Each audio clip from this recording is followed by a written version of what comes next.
আমাদের পাঁচ দফা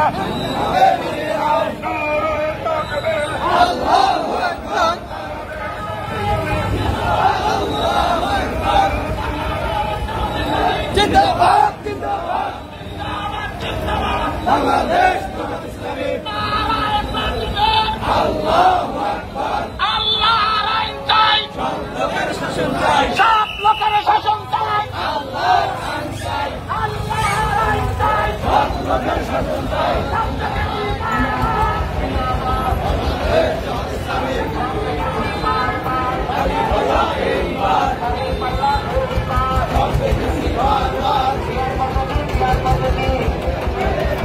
মানতে হবে মানতে হবে পিয়ার পদ্ধতি 24শে জুলাই সনদ বাস্তবায়ন করো পারতে হবে 24শে জুলাই সনদ